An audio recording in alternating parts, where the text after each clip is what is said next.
Alright, Shalom. First and foremost, all praises, glory, and honor to Yahweh, Ba'ashem, Yahushai, Ba'ashem, Rakah, Kodesh. Double honors to our apostles and elders of GMS Great Millstone, who teach and rule well through the spirit and power of Yahweh, Ba'ashem, Yahushai. Peace, love, and salutations to the afternoon in the four corners of this earth, pushing this world with all truth and sincerity. To speckle bird Akim and Aquat out there who are tuned in, listening and learning with the hopes of being delivered by Yahweh, Ba'ashem Yahushai, from the perilous times that are ahead. So you guys say Shalom. Again, this is Nahal from the GMS Kingston, Jamaica camp, and I'll be going into what you can see listed in the title, regrets, right? Regrets or no regrets when shit hit the fan, right? And it's mainly going into it's always been a thought of ours within these camps, GMS camps, that whenever shit hits the fan, whenever there's the famine of the word, and Yahweh Ba'ashem Yahushua pulls us from the highways and byways, and we're no longer required to push the gospel, right? And we'll be, in hiding or in persecution, Jacob's trouble unveiling. Will we be able to say that we've done enough? Not saying that we've done enough to deserve salvation, right? Because we can never do enough to deserve salvation. There's nothing that we can do to deserve salvation. And as the scripture says, all our righteousness are as filthy rags, But again, to a level, right? Will we be able to say that, we've done enough? Or will we feel like, or a sense of relief, or a sense of fulfillment that what I was commanded to do, I've done it to the best of my abilities, right? Will I be able to get that ovation from Yahushai, that praise from Yahushai that came, which I have it, Matthew 25 talks about, well done, my hardworking servant, to roughly paraphrase it. I'll bring it out later on, Or will we be full of regrets, right? Shalom to the Aki and the comment board. Will we be full of regrets? Will we be thinking that, I could have done more, I could have done more lessons, I could have gone out on the highways and byways more, I should have squashed this beef that I was having with this brother, I should have resolved this issue that was, within the body before all of this happened, before the time came where it's like we no longer have the time or the means to do all of it, Will we be able to say that or feel that sense of whatever we were commanded to do, we've done it with all our might, or will we be full of regrets? Because if we are full of regrets, it'll lead to doubts. Right? It'll lead to doubts that because I haven't, demons. The demons will be on high in those times, because they'll be pulling out all the stops to get you out of the way. The scripture says in Revelation 12:12, the devil cometh down upon you having great wrath. That's spiritual demon Satan as well as Esau. So the spirits on the left hand side of demon, they'll be on us more abundant in those times. And that's why the scripture talks about the walls of the devil, Ephesians 6. So hey, those demons will take that opportunity, that moment of regret that you may have when shit hit the fan. You the regret of maybe you haven't done enough. They'll build on that, they'll tell you that you haven't. And then with that comes doubt, because you're gonna maybe be thinking along the lines of, well, I haven't done enough, therefore the Most High won't protect me.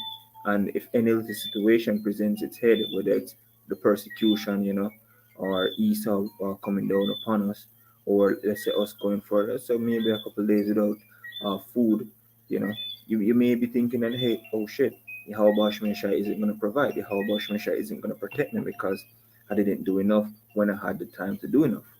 So doing what is required of us, that video a day, going out on the highways and byways, fellowshipping, rooting out all the schisms in the body of Yahushai, right? Slack for the noise. But doing all of that now is a sense of reassurance for the time to come. Because when shit hit the fan and things are chaotic, right? If you can look back and think back and be like, yo, I've done, you're confident in the fact that you've done your best for your whole Hashem Yeshai, confident in the fact that you, whatever offense you may have brought to the body, you worked it out and you're good with all the brothers. That confidence will bring a level of confidence or a level of faith in Yahweh Hashem Yeshai that you will be protected, right? All right, and as Ecclesiasticus says, about the if a man believes that he won't be defended, he won't be defended, roughly paraphrase it. I'll get it right. But before that, let me start out with I can start out with the precept from the brother on the comment board. Ecclesiastes 12:1. Remember now thy Creator in the days of thy youth, while the evil days come not, nor the years draw nigh, and thou shalt say, I have no pleasure in them. Because this ultimately it is going for it's like you have to tutor for people, what I mean, that they're for right now they're not seeking the Heavenly Father, they're seeking out consolation on this side. But we can use this as well, because this ministry, Yahweh Shai, he is or they, Yahweh Shai, this ministry, it is our first love, right? And a lot of us, maybe every now and then, right, we may not prioritize this ministry over the things of the world or over our life. Right? We might prioritize, let's say, a business, a little entrepreneurial some endeavor that we may be interested in over this ministry, and we in turn forget our first love. So it's a means of remembering Yahweh Hashem Yeshua. It says, remember now thy Creator. So remember that, look, this is what our life is all about. Pushing the word, right? Doing lessons, pushing the gospel, you know, um, being in the spirit of Yahweh, learning of our custom laws of Yahweh, the gospel, learning the gospel, you know. This is what our life is ultimately about. Ecclesiastes 12:13. The whole duty of man is to serve Yahweh Hashem Yahweh. You have it, yo. So I even lost my train of thought, but nonetheless, let me bring this out, and Lord's willing, it will come back to mind what I was saying. Ecclesiastes chapter 9, verse it's chapter 9, verse 10. It says, "Whose or whatsoever thy hand findeth to do, do it with all thy might," right? For there is no work, nor device, nor knowledge, nor wisdom in the grave where thou goest. And hey, Kalala Yahweh Bashmi Ashai Bashma Kakarash, it came back to mind, what I was going into with this Ecclesiastes 12:1 is that it says, before the evil days draw nigh. Because this is our first love, and if we put this aside for some business adventure, right, or for some carnal thing in this world, and you may have in your mind that, hey, I'm gonna pursue this while doing the truth on the side, when shit hit the fan, you're gonna want to run directly back to the ministry for what? For safety, for succor, for consolation, for comfort. As scripture says, wisdom and knowledge shall be the stability of thy time. You're going to run back to the ministry for stability. So remembering your first love, or remembering your whole Bashim Yashai before shit hit the fan, is what is something that we should consider, or something that we should do, right? Because there have been a lot of men who have been in this ministry, right? For some reason lost, that spark, or put the scripture, or put the doctrine, or put the ministry, that is, on the back burner. It's something that they still consider. It's something that they still put out some effort to do, but it's not the first priority, which that shouldn't be the reason for us living. The ministry. This should be our first priority, right? So it says. So let me read this now. Tawadi Awashimesha, that came back to mind. Right? It says, "Whatsoever thy hand findeth to do, do it with all thy might. For there is no work, nor device, nor knowledge, nor wisdom in the grave whither thou goest." So when you die, right, everything that you set out to do on the earth, you can no longer do. Right? It's the same thing for this ministry as well. When shit hit the fan, There will be a lot of things that we are doing now that we'll no longer be able to do, you know, and we won't be, and the thing that we won't be able to um do it, do these things in those days, right?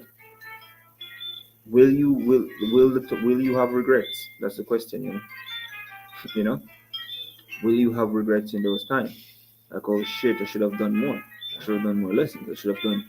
I should have spent more time with brother with you. I should have, you know, build up my character, virtues, my knowledge, wisdom, and understanding. I should have done more studying, more reading, more fasting, more praying. You know, I should have made the scripture, the gospel first priority. You know, should have pushed the gospel more. You know, squash any beefs that you may have had, sort of issues within the body. All of these things, or will you be having regrets or thoughts like these? you know.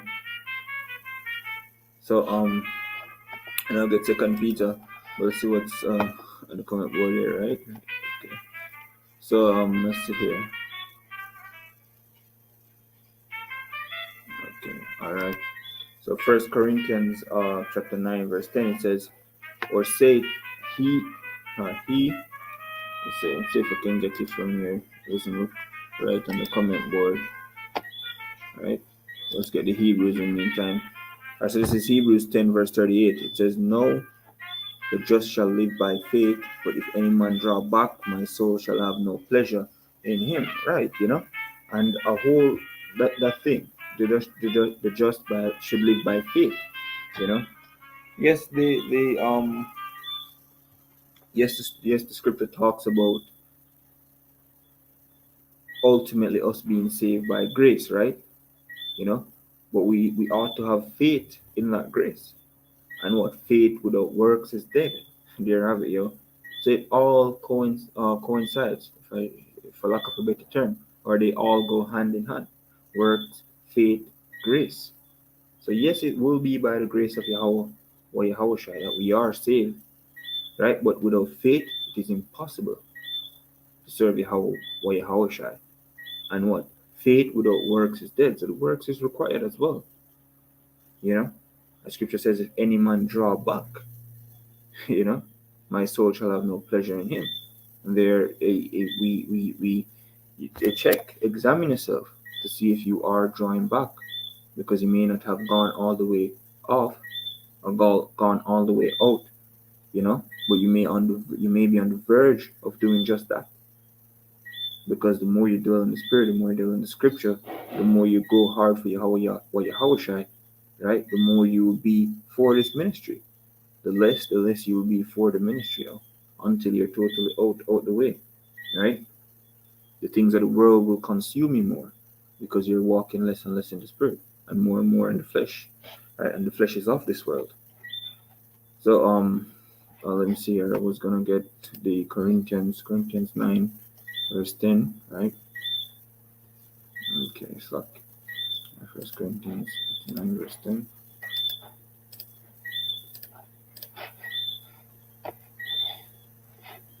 All right. So First Corinthians chapter 9 verse 10, right? It says, or said he it altogether for our sakes, no doubt this is written, that he that ploweth should plow, get rid of this, should plow in hope, and that he that treasured in hope should be partaker of his hope, right? Let me see if we would have dropped anything else after that, yo. So yo, we are the plowmen, yo, right? We've put our hand to the plow, and we can't look back. But instead, what we should plow with hope, yo, hope that we will find, or we will be found merciful in the eyes of Yahweh or Yahweh Shai. You know, that's that. So Hebrews 10:39 says, but we are not of them who draw back unto perdition, but of them that believe in the saving of the soul. Yo, there have been a lot of men even within Great Millstone, but who have came into this ministry and have gone all the way back, yo, altogether, because of the carnalities of this life. You know, because of they've heard of the sweetness of it, right, and they weren't prepared for the bitter. You know, This is First Corinthians 1:20. Where is the wise? Where is the scribe? Right there. Where is the disputer of this world? Had not Yahweh made foolish the wisdom of this world? For after that, in wisdom of Slakia, for after that, in the wisdom of Yahweh, the world by wisdom knew not God. It pleased God by the foolishness of preaching to save them that believe. Right? And this world will indeed see this ministry as foolishness. The gospel being taken as foolishness. But it's through the foolishness of preaching. Are we saved? Right. So let me get the Corinthians, the Ecclesiasticus, I think it's chapter 2, verse 14, and then I'll read the Second Peter's right here. I'll just get to the point. Second Peter chapter 1, verse 10, it says, "Wherefore, the rather, brethren, give due diligence to make your calling and your election sure. For if ye do these things, ye shall never fail." So give due diligence to make your calling and election sure. And these precepts will be brought to mind in the time of trouble, in the time of the hour of temptation, and you'll be second guessing like, oh shit, did I do my due diligence, right? Did I do my due diligence to make my call and election sure? And then two twos, you'll start to question your spot um of being an elect, or your chances of being an elect, for a better term, right? And then two twos, more doubt cloud your judgment, and until it is cast out of the way. Because scripture again talks about the man that doubts, he won't be defended, right? And it talks about a double-minded man in James, and in Ecclesiasticus 2 verse 14, right? This is Ecclesiasticus 2 verse 14. I'll just read from the Apocrypha, right?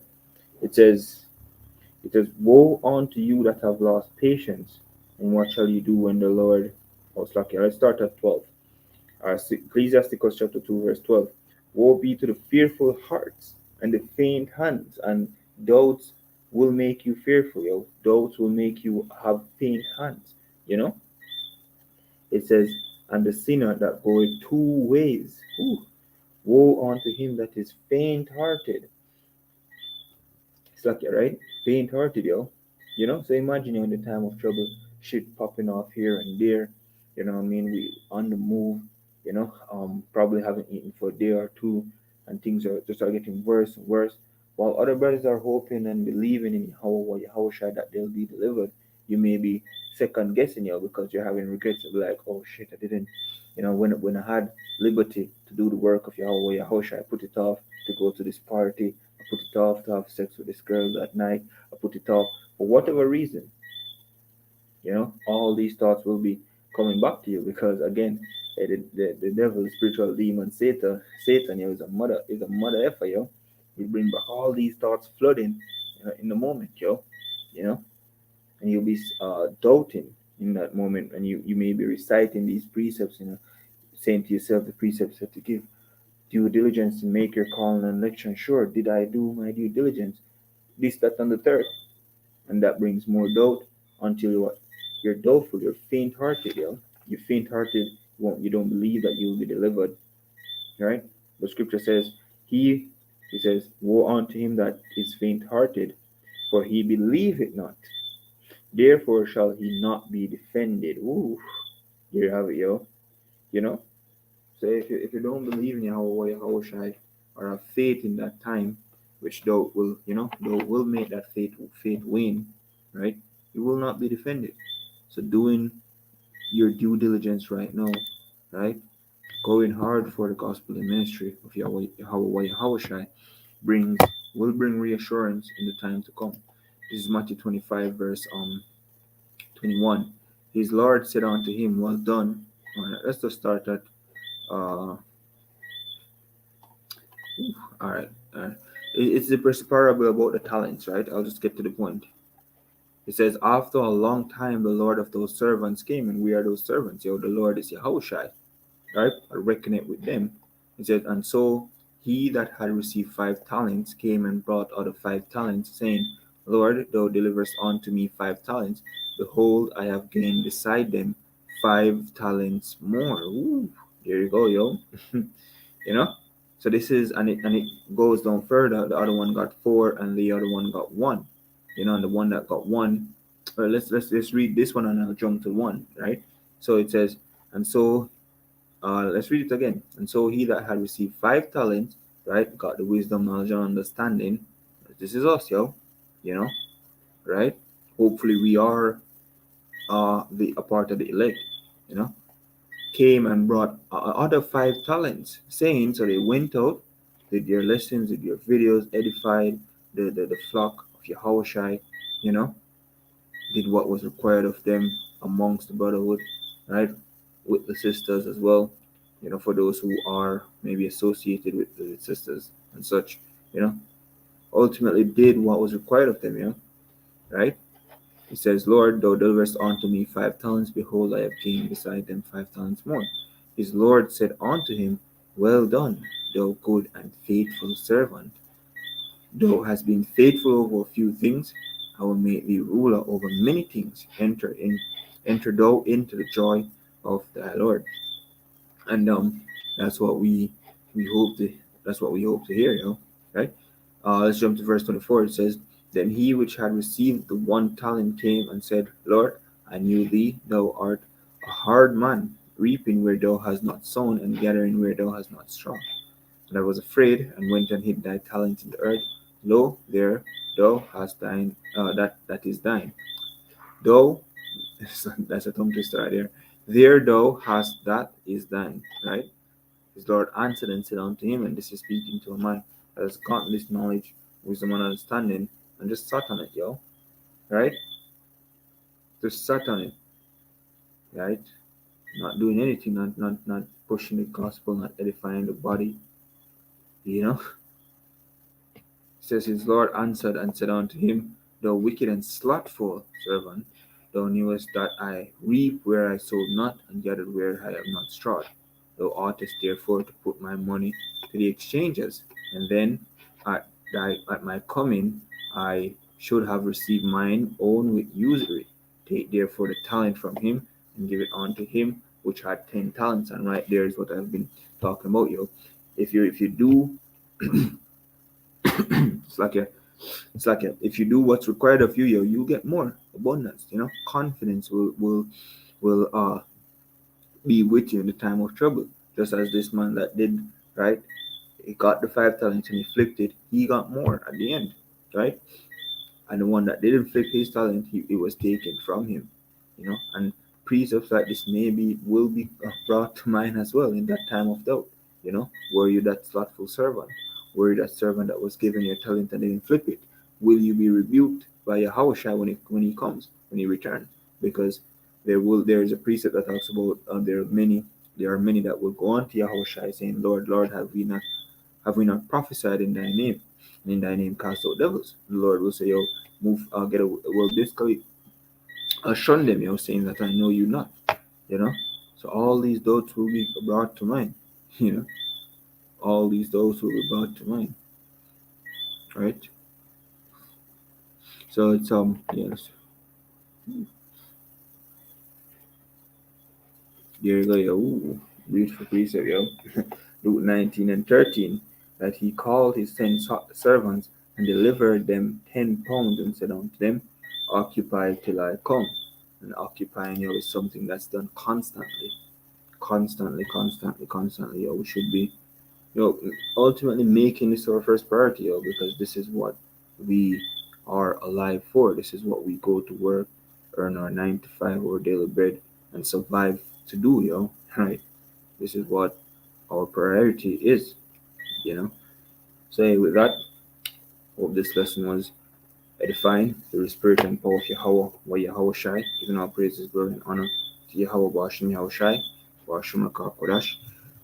Double honors to our apostles and elders of Shemus Green Stone. Peace, love, and salutation to the Akim in the 4 corners of this earth, pushing this word with all truth and sincerity, whether you're a part of GMS or not. Shalom, shalom to the hopeful elect, and shalom to the brother on the coming board. Shalom.